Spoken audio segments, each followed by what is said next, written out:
We are talking today with Heather Rogers. Heather Rogers is a writer, a journalist, and a filmmaker.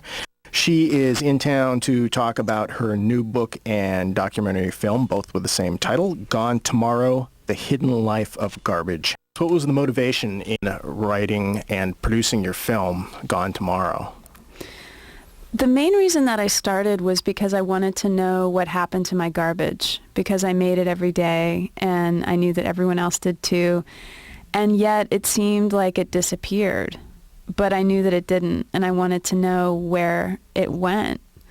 And once I started looking into it and researching it and following my garbage truck around, I found out that, not only did it go through a huge process, like, a very labor-intensive process involving many phases, but I also learned that it was this substance, because we have this unique relationship to it, because we make it every day, that it was the substance through which I could make the connections between daily life and larger environmental issues, and so it seemed like a really good thing to investigate further. And so after I made the movie, I wrote the book. So, and how did you go about making your film? You say you were following your local garbage truck around. Was that, did you let him know about that, or was that kind of incognito, or what? Well, first I just followed it around in my car. I drove around behind it, and then I started talking to my garbage collector, and I went on other routes and talked to other garbage collectors. And for the movie, some of them let me just follow them around for an afternoon. And I went so when your garbage gets picked up, it goes to what's called a transfer station. Well, before that, it gets picked up by a compactor truck. And a compactor truck, because collection is the most expensive part of waste handling, what they try to do is economize and compress as much garbage so they can get as much into one load as possible to reduce costs. And so, but the flip side, or the meaning of that, is that when things get put into this truck, they get crushed and destroyed, and so it's harder to salvage things. So your rubbish gets picked up and put in a compaction truck and then taken to what's called a transfer station. And a transfer station is where waste is sorted and processed and put into other vehicles, usually 18-wheelers, and hauled either to a recycling center, an incinerator, or most often to a landfill. 85% of what gets disposed of goes to landfills. And so I typically spend more time talking about garbage. I talk a lot about landfills because that's where most of our discards go. And also the compactor truck fits well with the technology of the landfill, which also compresses waste into the ground. And the idea behind that at the landfill is that it creates a more sanitary condition, because you're eliminating air from getting to the waste, and that helps keep rats and insects and things like that away. And then you bury it at the end of the day. Every day you put a layer of dirt. They put a layer of dirt over the garbage. But again, what that does is, when these technologies were developed during World War II, both of them, it sort of existed before, but they were really perfected during World War II by the Army Corps of Engineers. And when they were being created, scavenging was still common practice, and they engineered scavenging out of the disposal process, and also sanitation engineers were, they played a key role in developing these technologies. And just to jump back, because the book has a lot of history in it, the history of the rise of sanitation engineering is really interesting, because it first came about in the right around the turn of the century, and really came into its own in the 20s and 30s as a real profession. And what sanitation engineers did was they helped construct the idea of garbage as this separate substance that was no longer discards, that still had value, that needed to be gleaned and separated and repaired and remade, which was common practice. People routinely sorted their wastes in the 19th and early 20th centuries. And this idea of not sorting waste, of throwing everything away together, that's the aberration. That's the thing that's only been around for, it started after World War II and, went up until, roughly the 80s, the 1980s. And so you have this like 30, 40-year window when people were just throwing, tremendous amounts of waste away, but also mixing it together. And, for some reason today we think that that's normal and that separating waste is the difficult part. But actually, separating waste is routinely, that's historically what people have done. And so the rise of the sanitation engineer helped construct our conceptualization of waste as something that no longer had value and as this separate substance that just needed, it was a technical issue. And it was no longer connected to use and to value, but it was just this technical problem that needed to be solved, and garbage was this substance that needed to be, just put in its proper place. So the motivation then at World War II was just this is finally such a large problem that we just need to take care of it, so they created this new position of the sanitation engineer. And I guess when did corporations also become involved in this? That's a good question. It's interesting because all these things are very intertwined in pretty, in pretty compelling ways, as is true in all other sectors of the economy. So the rise of sanitation engineering, it really grows out of engineering, civil engineering in general. And that's really a product of, engineering comes about to meet the needs of business and industry. And because engineers are needed only for huge projects like building railroads, building dams, building, these high, bridges, these like massive projects that the state is typically involved in, but that really big money is involved in. And so it's important when thinking about where, we're told that engineers are these neutral, apolitical professionals who, just make rational decisions based on the facts. But actually, when you look at where this profession grew from, you see that it has its roots in a very specific worldview. And it arose out of the needs of a specific sector or part of this culture and part of this economy. And so those roots inform its decisions. And that's really important to keep in mind, especially, in every aspect of engineering, but especially in garbage, because garbage doesn't have to be wasted. That's a choice that we make. And it's also, it's a cultural reality that has had to be constructed. It's not a natural thing. There are still cultures today that don't have words to describe something that no longer has value, that can no longer be used. And so, that's something that we've created, and it's important to remember that.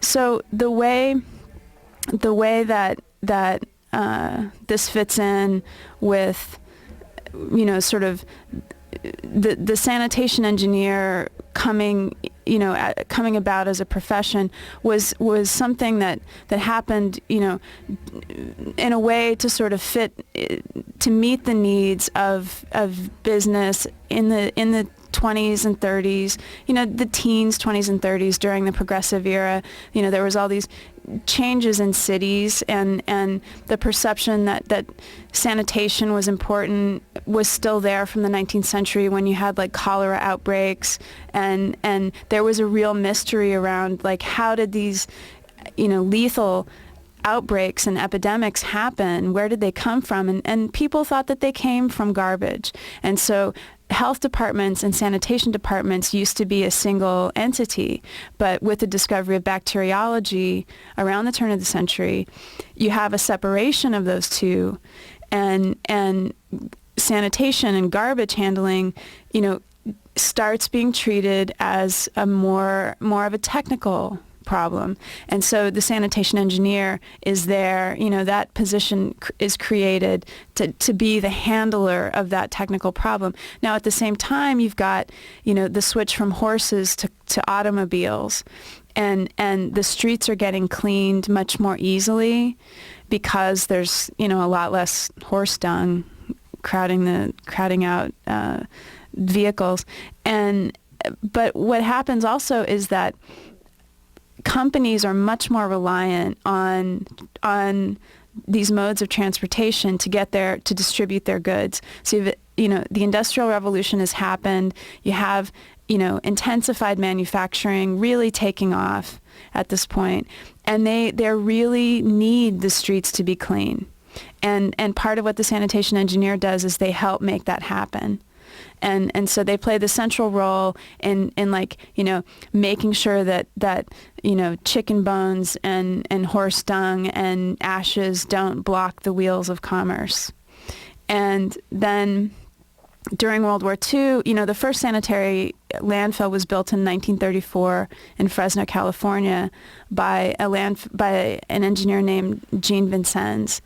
And he was successful in adapting what was called the controlled tip, which is a technology developed in England. And he adapted it for the climate in Fresno and was so successful at it that he was able to lower the cost that residents of Fresno paid for their disposal, for their garbage disposal every year in the first 3 years of opening the sanitary landfill there. And because of his success, the Army Corps of Engineers, and because it used minimal labor, you only needed one person at the landfill to operate this thing.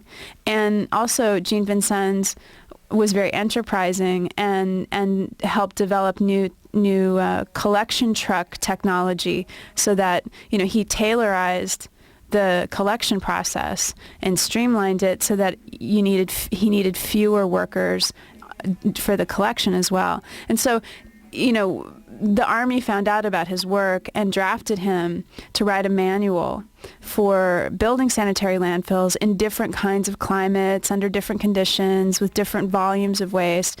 And he worked on this, and then the manual was distributed throughout the country for use on building sanitary landfills on domestic bases. And once the war was over, all of these engineers had learned this system and went home and built landfills in the cities that they lived in, and taught how to build landfills in the colleges that they taught in. And in that way, it spread around the country. So it was originally developed by a civilian, and then sounds like it was the military that really did the next phase of it, and then from there it branched out to all our municipalities. Exactly. So talk about maybe a little more history of the landfills. What goes into a landfill, and what other options are currently in use besides the landfill? Well, the history of landfills and land disposal is pretty grisly, and there's a lot of it in the book, which people might find pretty interesting to read. It was disgusting and also kind of fun to research and write about, but it was really dangerous, and there is a reality to it. I mean, it's sort of fun in a way to read about it now, but when you think about it, I mean, people lived and worked every day in these really dangerous, filthy conditions, and so there was a really dark reality to it as well. Once the sanitary landfill was developed after the war, most places in the country started disposing of their waste using that technology. And the reason that, the other options are incineration for disposal, incineration, and ocean dumping. And ocean dumping was just too objectionable. And finally, basically, people stopped around the 1930s dumping in the ocean. And there's still different forms of waterway dumping that commercial industries engage in, and I don't write about that. I really focus on household waste. So household waste is really not dumped pretty much past the 30s. There's some older technologies that are pretty interesting to think about in terms of today because they seem quite radical. But there were municipal composting programs in the U.S. in the 1920s. And today that sounds, so incredibly progressive, but actually, it's happened before. It was a reality before. And also, cities like New York they used extensive sorting and reuse facilities, and they would turn organic waste into fertilizer, and they would sort out paper and rags to be reprocessed into paper, and there was a really in big cities, these were common practices, and people would sort their waste, and it wasn't that was one of the surprising things I found, was how extensive the reuse of materials was, even in the early days of industrial production. And part of why that gets phased out is not because people don't like sorting their waste, because actually that was a pretty normal thing to do, but it happens because with this kind of super efficient, super streamlined production that, again, comes out of World War II, thanks in large part to government intervention on that front as well. You have industries needing reliable, uniform feedstocks, and so they can't take waste from households anymore, which represents a really huge shift. And what the impact of that is that you have industry developing along this track, and then you have the means of disposing waste in a totally efficient, affordable way that's aesthetically pleasing and self-consciously so. Like, even the name sounds clean, the sanitary landfill. And so you have the technology to start handling all of these household discards that can no longer go back into the production process. And so that's a really significant break that happens there. And now, just to sort of jump ahead, to bring in, what happens is there's a huge potential, after World War II, people started buying, we all know this. There was, this huge consumer boom. There was all this pent-up consumer desire. People had huge amounts of savings, and after the war, producers could manufacture because of all the streamlining and investment and forced cooperation because of government intervention, forced cooperation between owners and workers and owners among themselves in terms of sharing technology and working within sectors to create greater efficiencies. Because of the kind of that's when really mass production on the large scale that we know it today really comes about. Mass production leading to mass consumption, and the culture that creates comes about. And so everybody's bought a car, a house, all the appliances, everything they could ever possibly want by the end of the 1950s. And there's this threat of an economic downturn, because how do you get people who've bought all these things to buy more? I mean, they've bought everything they need. How do you get them to keep buying? Because now production isn't a problem. That's not the problem. The problem is to keep people buying and to get them to what manufacturers at the time in the late 50s were calling, they wanted to institute what they were calling forced consumption. And it's really interesting looking at the literature from the time, because they actually had these conversations among themselves, like, how do we force people to buy stuff? Well, the way you do that is you get them to throw stuff away. And there's the plastics conference in the late 50s where an executive stands up at this podium and he says to the audience, he said, "Your future is in the garbage wagon." And there was a real consciousness of, like, we got to get people to throw things away and then they'll buy more. And that's when you have the creation of built-in obsolescence as a conscious strategy that manufacturers use. And built-in obsolescence is simply manufacturing items to wear out faster than they need to. And you can do that through two means. You can do that through fashion obsolescence or technological obsolescence, or a combination of the two. And so they did this. And these things obsolescence is embodied in the fashion changes that you see in automobiles and in other durable goods, and also technological. They're built not to last as long, and people start expecting a little bit less from durable goods. You know, when Henry Ford first made the Model T, his ads said, "You ought never have to buy another one." You know, he quickly changed his tune, even in the 1920s, but that's the kind of, you know, those are some of the really important shifts that happened during these years, and that helps, you know, has helped create modern garbage as we know it. And built-in obsolescence is something that, you know, so it happens in durable goods, and also it's embodied in the disposable commodity. You know, so there are things that get made to be used a little bit, but they're cheap enough now, and people have high enough incomes that, you know, it's okay to throw them away.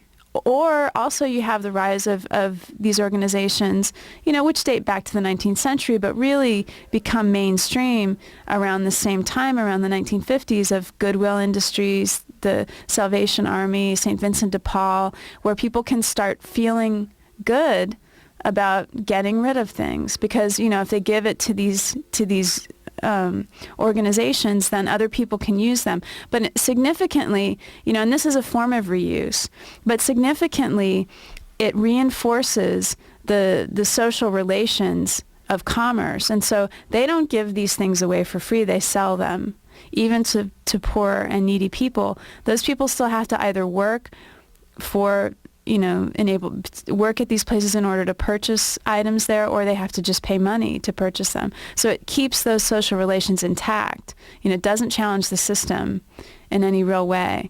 And what it does, actually, this historian Susan Strasser, who wrote a great book called Waste and Want, chronicles this history really beautifully. And she makes this point that, you know, instead of providing an alternative, what these organizations do is they help teach people how to get rid of things that are still usable, and that becomes really incorporated into our culture and our consciousness about feeling okay about shedding things that we don't really like anymore because we want new ones. And those kinds of things that operate on a cultural level, I think, are really important to pay attention to, because they inform so much of how we conceptualize waste and our relation to waste. And so I sort of deal with that a lot in the book, with those different changes. But just to sort of carry on a little bit with the built-in obsolescence point, you know, the peak of built-in obsolescence is the creation of packaging, you know, and the really extensive and intensive use of packaging.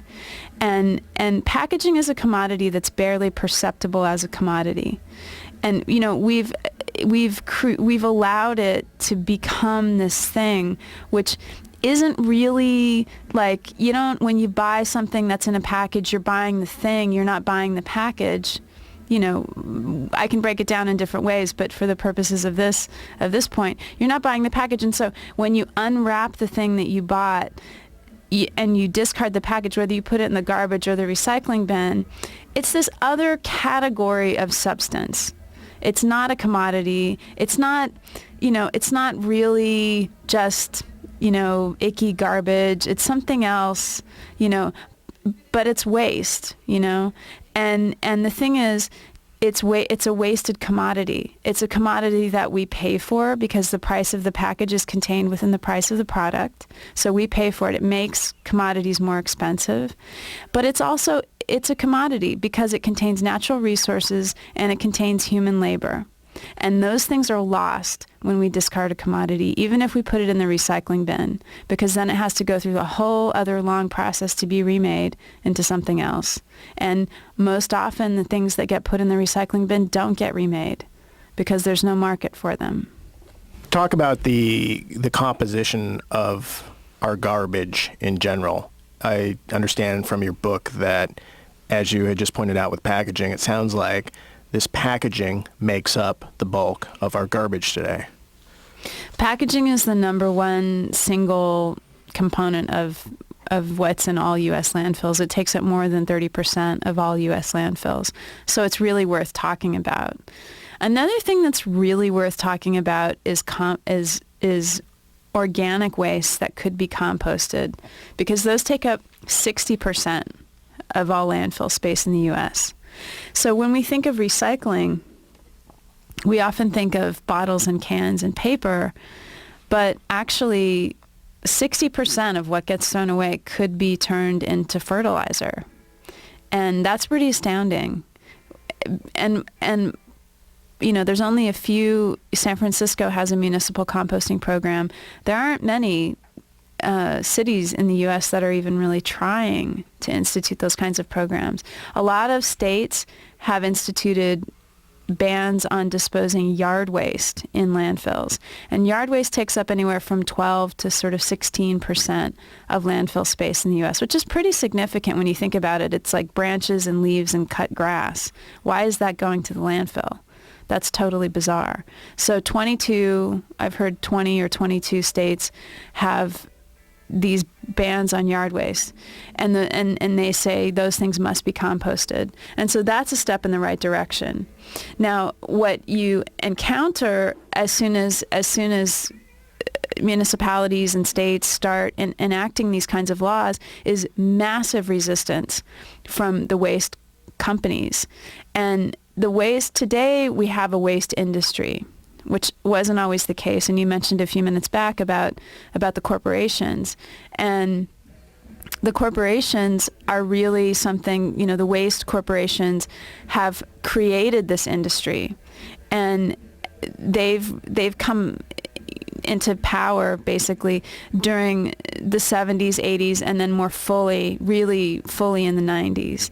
And they, you know, this is significant because of the way that they do business, and a big part of that is exporting waste, which we can talk about at some point. But another significant aspect of the corporatization of garbage is that they control the way that a lot of waste gets handled, you know, and also they control the future of research, you know, through controlling the funds for research and development. Because what happens, you know, and it's ironic, this story, because these corporations start in the 70s and 80s, the earliest ones, Waste Management Incorporated and Browning Ferris, which has since been bought out by another corporation. So the top three corporations today are Waste Management Incorporated, Allied Waste, and USA Waste. Now those companies own 40% of the waste industry. They are in control of 40% of a market that's worth somewhere between $45 and $50 billion a year. We pay almost $50 billion a year to get rid of our garbage, which is pretty staggering. And that's just the amount of money we pay. The environmental costs are totally hidden. I mean, we don't really know what those are. And so these companies, the way that they operate is crucial, because for them, landfilling is the most profitable aspect of what they do. It's more profitable than all other waste industry operations combined. And so their incentive is to get as much stuff into the landfill as possible, because the more trash, the more cash. And that is a problem. Like, that is a huge problem, because not only do we have, like I was just talking about, built-in obsolescence, not only do we have manufacturers and you know, built-in obsolescence is alive and well, and it's reached dizzying new heights with computers and cell phones and all these things. So, I mean, built-in obsolescence is still absolutely the norm and becoming, you know, now everyone knows. This is something that's really frustrating about garbage. It's like, if your toaster breaks, if your DVD player breaks, if your battery on your cell phone doesn't work anymore, you can't fix those things. You have to buy a new one. And it's, you know, it's cheaper to buy a new one. But actually, it's not cheaper to buy a new one, because all of the energy and labor and raw materials that go into making these products is lost and wasted every time you throw something away. And so that all of that is just to say, people get really frustrated with this stuff, and for good reason. We should be able to repair these things, and they shouldn't break so easily. And also, that's again just to say that built-in obsolescence is very much the norm today. So you have this pincer movement from the manufacturers on one side wanting us to waste, and then the waste companies now, which are gaining more power every day, these waste companies wanting us to get, to throw more away. So there's all of this momentum, creating this high waste lifestyle that we live, today. And it's also something that, the way that these corporations work is they're threatened by things like composting. So when you think about it, like, you have this industry that's worth, probably about, between $45 and $50 billion a year. Some people estimate it closer to $70 billion a year. When, if you think about taking away 60% of those revenues, forget it. You're going to face serious opposition. And so when environmentalists are engaging with these issues, they need to be really clear about who they're up against. And that's not to say that you can't beat them, but that's just to say, like, let's be very realistic about who we're dealing with here. I mean, these are people that have, incredibly skilled, well-paid lobbyists. They're connected to the oldest, most powerful institutions in D.C. You've got the National Association of Manufacturers, which is, if people don't know what that organization is, they should, because it's incredibly powerful and has shaped our lives to a degree that people, that people should know about. And also they're a lobby group for a professional association for manufacturers. There's also other groups that I talk about in the book, like Keep America Beautiful. And Keep America Beautiful has a really long and, treacherous history. But Keep America Beautiful also works, and groups like it also work to keep us throwing things away. And I'll just quickly tell the story of how Keep America Beautiful came about. And I tell it more fully in the book. But I'll just give a couple of highlights from it. Keep America Beautiful, people will recognize as a pro-recycling, anti-litter, sort of civic educational group. And they were started in 1953 within months of the state of Vermont passing a ban on disposable bottles. Now, the legislature in Vermont banned bottles not for environmental reasons, but because the legislature was run mostly by dairy farmers, and their cows were accidentally swallowing these bottles that people were throwing out their car windows into fields.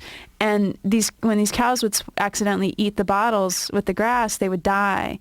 And these dairy farmers were just protecting themselves and their livelihood, and by passing this law. But within months, companies like Owens Illinois Glass, which invented the first disposable bottle, and the American Can Company, which developed the first disposable can, Coca-Cola, Dixie Cup, Atlantic Richfield Oil, all these companies that were making packaging or made products for which they made packaging for, got together and said, we need to do something to head off any future legislation that will restrict our profits and that will restrict packaging in any way and disposables.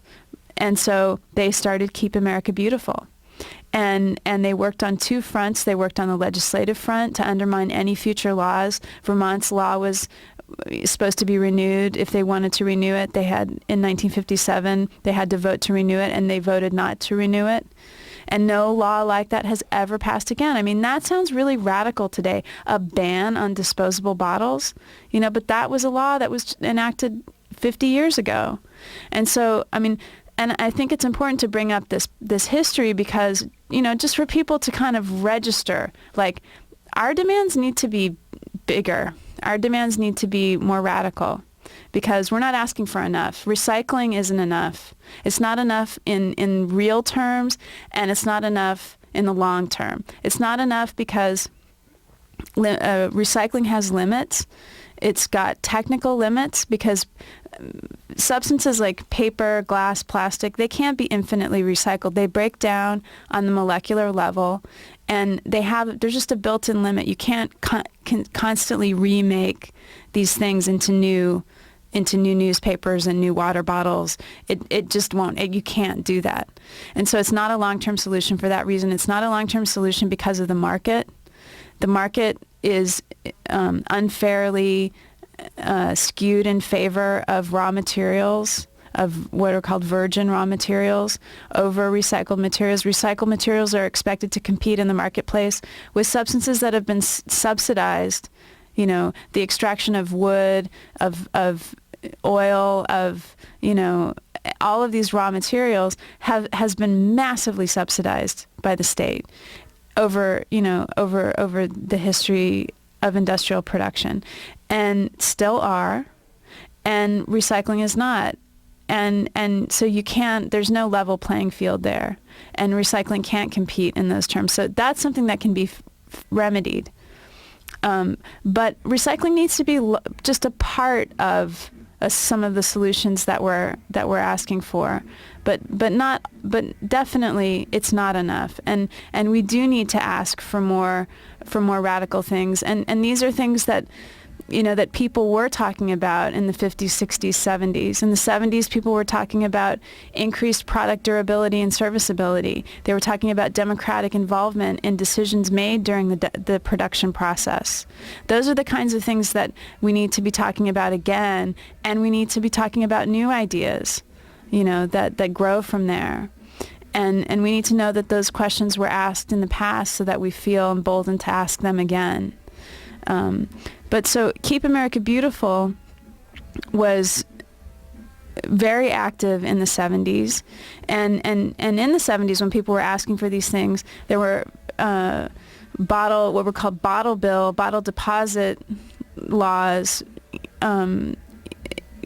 People were asking, you know, state governments, local governments, regional governments were trying to pass laws that required deposits on bottles and cans, and also that required other things like democratic participation in the decisions, you know, made about what kinds of packaging would be used. Minnesota passed a law that said the public should have a say in what kind of packaging is used for products, and that law was challenged viciously by members of Keep America Beautiful and members of the National Association of Manufacturers, and it went to the state Supreme Court, and the Supreme Court upheld the law, but then gutted any means of implementing it, and so it foundered. But, you know, again, it's important to know that efforts like that were made. But so during the 70s, Keep America Beautiful worked on the legislative front fighting these laws, and then they also worked on the cultural front, producing ads and working with children in public schools, teaching them to be good civic-minded, clean citizens who weren't litter bugs. And the main thing that Keep America Beautiful did during, and then continues to do, but really, you know, during these crucial years when, you know, from 1960 to 1980, the amount of waste that America generated quadrupled. And Keep America Beautiful played a large part in managing the cultural and political fallout from that, and convincing people that it was okay to throw all this stuff away. And part of how they did that was by creating this category of litter, and by creating the individual as the party responsible for all this waste, and they called that individual the litter bug. And, you know, a lot of people will remember these slogans, don't be a litter bug. And then later in the 70s, people don't start I'm switching it around to what it should be. People start pollution, people can stop it, was their slogan in the 70s. And they had these ads with Iron Ice Cody that made everyone feel guilty and that they were so selfish. And so what Keep America Beautiful succeeded in doing was shifting the perception of responsibility off of industry off of industry's super toxic exploitation of nature, and shifting that onto the individual consumer and saying, no, it's you, it's your responsibility, it's the choices that you're making, and you are selfish, and you need to reckon with that. It has nothing to do with industry. And they were very successful in doing that. Heather, let's talk a bit about solutions and or potential solutions and what currently is out there for people in terms of solutions versus what really is going to work. One of the things I remember from way back, and I kind of wonder whatever happened to it, was the biodegradable and bioplastics. What is the current state of that? Mike, you're not unlike a lot of people who had hope in bioplastics. There are a lot of technological solutions that have come down the pike, and unfortunately, in writing my book, when I kind of put the pieces together and step back and look at it, it's apparent that these things, that technical solutions, technological fixes, don't deal with the root causes. And this is just seems to be the reality of it. And bioplastics falls, in my assessment, falls into that category. And so, what you've got is, okay, well, so now we make plastics out of, vegetable substances and starch and things like this. But then what that means is that you get the petrochemical industry moving into agribusiness. And also what that means is that, in order to make plastics that companies can use, they have to be made to very, precise specifications. They have to have very specific qualities, and they have to be, the feedstocks have to be uniform and consistent and of a certain amount and all these things. And in order to do that, you have to grow, to have the crops to do this, you have to grow them using chemicals, you have to grow them using a lot of water, you have to, and so so there are all these kind of issues that brings up. And then on top of it, if you have the petrochemical industry in charge of agribusiness, in charge of growing crops, well, what are the implications of that? So those are things that we need to think about. And so what happens if we start going, what's called upstream? What happens if we start going and looking at finding solutions to these issues before waste gets made on what's called also called the front end, instead of dealing with waste on the back end after they've already been made? There's an American can executive named William May who was part of the leadership of Keep America Beautiful, and he said in the 70s, whatever solutions, they have to be technological in nature. That's that was sort of all he asked, because he knew that, there was going to be a garbage crisis, and he knew, and so did all the other manufacturers, and there were big debates about this in the late 60s and as well definitely in the 70s. What do we do about it? Because it's going to be an issue. People are going to get freaked out. And they did. We have the rise of the environmental movement in the 70s because people got freaked out. They said, no, you can't keep just using our resources like this. It doesn't make sense. We believed you for the last 20, 30 years, but we don't believe you anymore. And mainstream people started asking really important questions. And in the 70s, like I was saying before, the pressure was really on. And at that time, some executives in manufacturing executives started actually lobbying for recycling. And they started doing that because recycling was a technological solution. It didn't intervene on production before these wastes were made. It was a back-end solution. So it allowed production to stay intact, and it just dealt with waste after they were already made. And those are the kinds of solutions that manufacturers favor. And that's why the environmental movement encounters less resistance on that front. But it can't stay in those spheres because that renders the environmental movement impotent. And like, they need to be realistic about that. You know, we need to be realistic about that. And so, you know, what we need to start doing is asking for things that challenge the production process, that intervene and go into the realm of production. Because we're not let in there because that's where profits are made. And that's exactly where we need to be. And so we need, you know, because also the way that our natural resources, and natural resources belong to everyone, the way that our natural resources are being used is profoundly undemocratic. And we need to make that more, you know, we need to democratize the use of our resources. And we also need to call government out for the role that it plays in facilitating, you know, like I said before, the creation of the high waste culture that we live in today. And so that means a democratization of the state.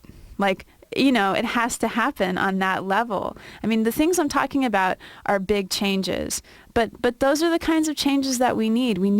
I mean, you know, and it's apparent today in the kind of, you know, what's happening on the federal level in our government. Like, you know, there's a profound lack of democracy in our democracy, you know, and we need to deal with that. Because if you don't deal with that, you're not going to be able to deal with environmental crisis. If you don't deal with economic justice, you're not going to be able to deal with the environmental crisis. If you don't deal with social justice, you're not going to be able to deal with the environmental crisis, because all of these things are connected. And if we continue to act like they're not connected, we're not going to make any headway. So we need to really approach this kind of at a grand industrial scale, but in terms of democracy. We need to really crank up our democratic process to gain back control of our government that supposedly regulates this, and our industries that are really the ones that have been controlling this since day one, and they've been, you know, shaping us into consumers if we weren't there already.